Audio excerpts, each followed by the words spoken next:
So a couple days ago, I did a video about my experiment with Autoresearch from Andre Karpathy, and I just used the tiny stories repo that he had presented for smaller GPUs, and I got a pretty good result. I got 56% improvement in performance in just like 2 hours.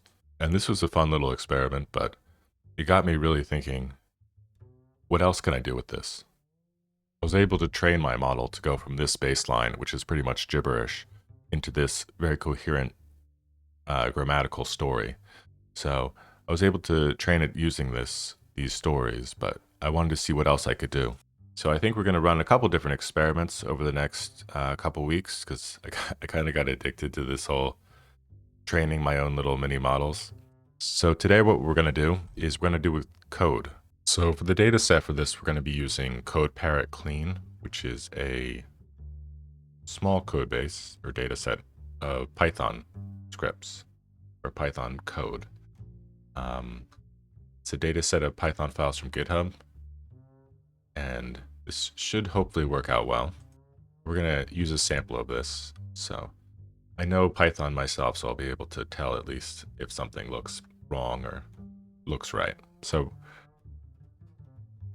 step one was I had to get Claude to review this data set, download the data set, check over everything over, and then kind of reconfigure the prepare.py file so that you could fit this data set, the Python code, instead of the tiny stories. But it's done that. It's completed step one, downloading the Python files, and then it's going to do the prepare script. So I just confirmed that it's ready. And now it's going to run prepare.py to prepare the training. You need this pip install UV, which I didn't have on this machine.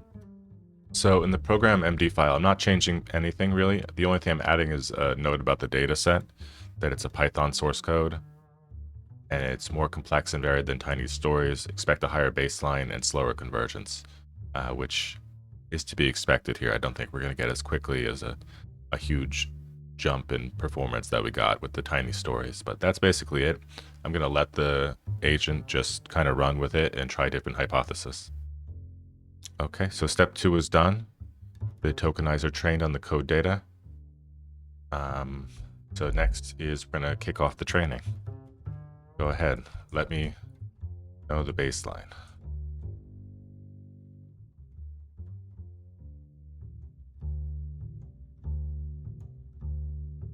Yeah, and once again, just to give you an idea of what it's training on, these are the Python scripts that it's using, or the code snippets. You can see here. Stuff like this.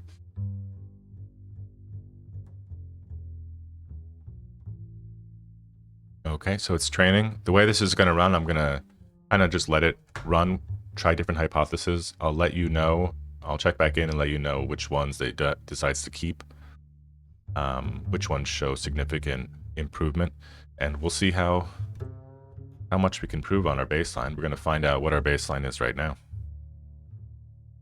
So the baseline completed, and these are the results. The key metric is this val BPB, which our baseline is going to be 1.84. So it's writing a sample script so that it can output what the current version of the model would produce in terms of code. And then once we finish the training and the val PPP goes down, we'll be able to compare it with what we have after the training. So let's see what we have. So you can see the snippets here based on these prompts. Import torch. I mean, I'm not a Python expert, but I don't think that's going to work.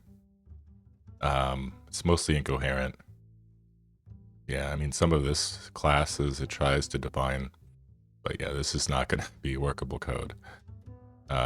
So yeah, and Claude says it himself. Here are the samples from the baseline model. As expected, with only 5 minutes of training, the output is mostly incoherent. It picked up some structural patterns, imports, comments, license headers, but it can't produce any meaningful code yet. So this is the baseline. And And we're going to see if we can actually improve upon this with the Autoresearch and to produce something that is looks actually like code. So we're going to run the training loop. It's going to read the program MD file, which it's going to read train py fully, set up the branch, and then begin the training. So I pretty much let it develop its own hypothesis. If you remember in the previous episodes, some of the key factors, key metrics that we saw were depth and batch size when we were doing the tiny stories and the sheet music one. Those were two key factors that really impacted the score. Okay, so there was the first run, the baseline that's going to be logged, 1.85. This is taking a bit longer than, each run is taking more than 5 minutes. Not too long, around 8 minutes. This is certainly, the code is more complex than what we were doing with tiny stories or with the sheet music. So the first thing it's going to try to do is mess around with the depth from 8 to 12 layers. More layers should help with the code structural complexity, and we have the VRAM headroom. So they're going to try to do more depth, which, as I've described before, means more processing stages. And we found that with the tiny stories, at least, less depth actually had a better result because the stories were so simple, but because the code is complicated and our data set is a lot more diverse, perhaps having more depth in this case will actually have a better result. But we'll see. So the result was actually worse. It went up to 187 by increasing the depth. So the deeper model hurt it due to fewer training steps in the time budget. So now it's going to try increasing the learning rate. For the matrix learning rate, it's going to try to bump that up a little bit. So let's see what it gets from there. And this matrix learning rate, I think I've discussed it before, but it's basically how big of a step the model takes when it's updating its internal transformation tables during training. So basically, if the number is too high, the nudges are too big and the model overshoots and never really settles. If it's too low, the nudges are tiny and the training just takes forever. So what you want is just like a steady improvement with each step. So it's adjusting the matrix learning rate here to try to find that just right amount. Okay, with the learning rate, we drop down to 1.83 versus the baseline, so that's a good drop. So now it's going to push it even further with a higher learning rate. Okay, we saw another decent improvement, so it's going to try even higher learning rate. Okay, so it found that increasing matrix learning rate to 0.10 got a better score, but when it went to 14, it overshot it. So now it's going to try to test the warm-up ratio to add a 10% warm-up ratio to stabilize the early training. We had a big improvement by reducing batch size down to 1.619. So more steps with a smaller batch size is much better. So that's good. Once again, batch size is a key metric here. So we're down, and we're going to try to reduce batch size even more, see if that helps. So it's just continued to kind of lower the batch size, and we've been really getting good results from 1.61 down to 1.67, kept lowering it, 1.03, and then the last one was 0.88. So really great progress. So now it's trying to lower it again and see if we can get an even better score. But this has been the big winner. From where we started to basically all the way down to 0.88. The main factor was the batch size, decreasing it. And like I've explained before, batch size is how many samples or segments the model will see before making adjustments. So seeing fewer samples before making an adjustment here has paid off really well. Another slight improvement, but you can see the gains are starting to, it's diminishing returns on the batch size reduction. But it did go down from 0.88 to 0.87, so it's going to try to go another level, 2 to the 13th, and see if we can squeeze out a little bit more. But it seems like we might be at the end of the batch size optimization. Okay, so we finally hit the wall with the batch size. The last one went up, so 2 to the 14th was the sweet spot for that. So now it's going to try a different axis, increasing embedding learning rate from 0.6 to 1. embeddings may need faster learning for code tokens. So the embedding didn't work that well. Increasing it didn't give us a slightly worse result. So now it's going to try warm down ratio. It's probably going to try a bunch of random stuff. We might be at the end of like major gains, but I'm going to let it try out a couple things and see if we can get this number down a little bit more. It's already pretty good. It's down over 50% from the baseline. But let's try to squeeze out a little bit more here. Now it's going to do warm down ratio. Decrease the warm down ratio at the end. So let it running at full learning rate for longer. Okay, so it tried a couple other things from there. It didn't. After the warm down, it did weight decay. It tried that, didn't work. Tried changing the window, the sliding windows to make it more long range, didn't work. Tried to adjust the head dim, didn't work. Aspect ratio didn't work. It finally found a good parameter in depth. It lowered the depth. You remember at the beginning, it actually tried to increase the depth, and it didn't work, so it kind of abandoned the depth approach from there. But then it came back at the end and tried to lower the depth, and it actually increased, or rather decreased, improved the results by decreasing the val BVP, and we ended up getting 0.82, and that's down from the baseline of 1.85. So that's a pretty impressive improvement in only 20 experiments. The key findings were that the batch size was the biggest lever. We went from 2 to 19th to 2 to 14th to cut the val BPP in half. Depth 4 beats 8 because more steps matter more than the model capacity in the current time budget. And the other tweaks didn't really move the lever one way. So we did have a pretty good result in terms of improving on the original baseline. Okay, so the optimized output was this. You can see import torch and then a bunch of ch. It got stuck in this weird loop. And as Claude explains, it's a heavy repetition.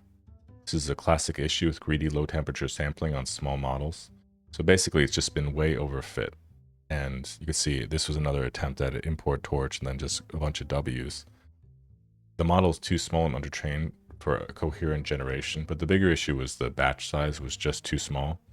It just created these kind of loops. So we tried to find one that was a little bit better, that had diversity in the output, but that was actually, even if it had a higher val BPT, and this is what we came up with.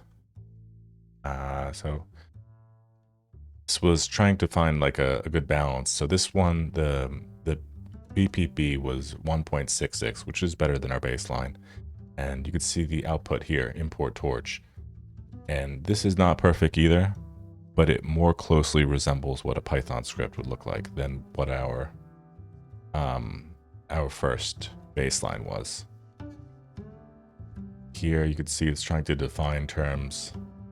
Max length, it's not perfect, obviously. If you ran this as code, it wouldn't work, but it is an improvement on what we had in the baseline. So this is kind of a good example.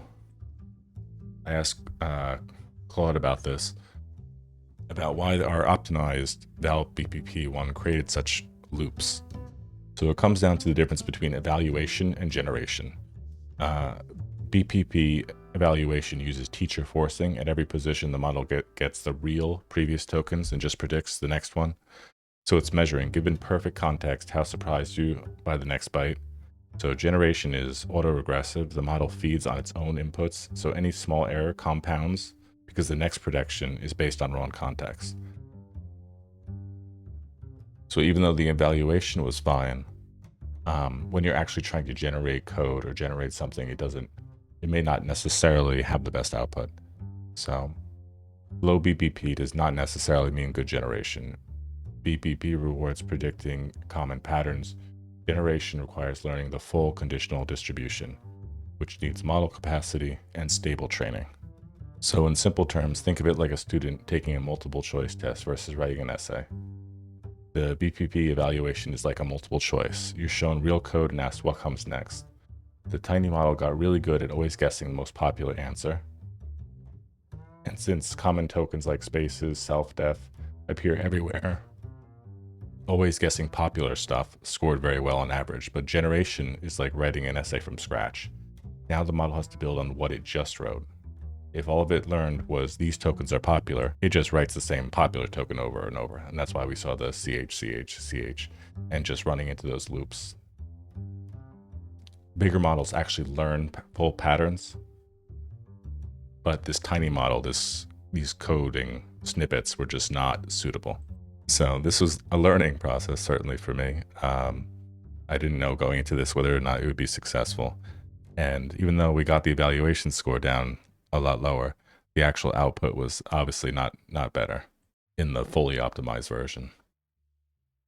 So not every experiment's going to be successful, fully successful. The music one worked out great, but this one didn't have the same great output at the end. But like I say, this shows I'm not faking results. I'll show something even if it doesn't work. And even though this one failed, we kind of learned a lot here about why you need different kind of processes for different data sets and what works best. So I asked Claude, why did this process work better for children's stories? The children's stories are simple and repetitive, and so is the sheet music. So even a small fast-trained model can learn the actual patterns. Something like this Autoresearch that I'm running just on my consumer computer, not any major chips or anything, no huge GPUs. Trying to train a coding agent in this environment just didn't work out, whereas something like children's stories was much simpler. But I hope you learned something. I learned something, certainly, about in this experiment. Sometimes learn more when you fail at the end.